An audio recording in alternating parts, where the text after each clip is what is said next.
Hi friends, hello. నేను మీ TikTok సురేష్ని మీకోసం అయితే మంచి వీడియో పట్టుకొచ్చిన. అదేందో కాదు, ఈరోజు అయితే మా ఊర్లో ఉన్నటువంటి కనకదుర్గమ్మ ఆలయం శంకుస్థాపనతో పాటు మారేమ్మ మాంకాలమ్మ తల్లి గుడిలో శంకుస్థాపన జరుగుతుంది. చూడండి, మాకు చాలా అంటే చాలా ఆనందంగా ఉంది. మా ఊర్లో ఉన్న గుళ్ళు అయితే బ్రహ్మాండంగా శంకుస్థాపన జరుగుతున్నాయి. ఇలానే మంచిగా మంచి వాటికి శంకుస్థాపన జరగాలి, మంచిగా జరగాలని నేను ఆ దేవుని కోరుకుంటున్నాను.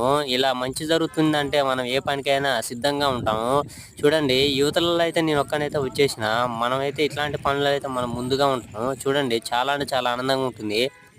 అయ్యగారితో పాటు మా ఊళ్ళో ఉన్న గురూజీ, మన అయ్యప్ప స్వామికి గురూజీ గారు అక్కడ ఉన్నాడు. చూడండి, చాలా అంటే చాలా ప్రసిద్ధిగాంచిన ఈ గుళ్ళు మొత్తం కూడా శంకుస్థాపన జరుగుతున్నవి. ప్రతి ఒక్కరు కూడా వీడియో చూసిన ప్రతి ఒక్కరు కూడా లైక్ అండ్ కామెంట్ చేయండి. నా వీడియో నచ్చినట్టు సబ్స్క్రైబ్ చేసుకోండి. మరిన్ని వీడియోల కోసం మీరు గంట సింబల్ ఉంటుంది, గంట సింబల్ని ఒక కొట్టుడు కొట్టండి.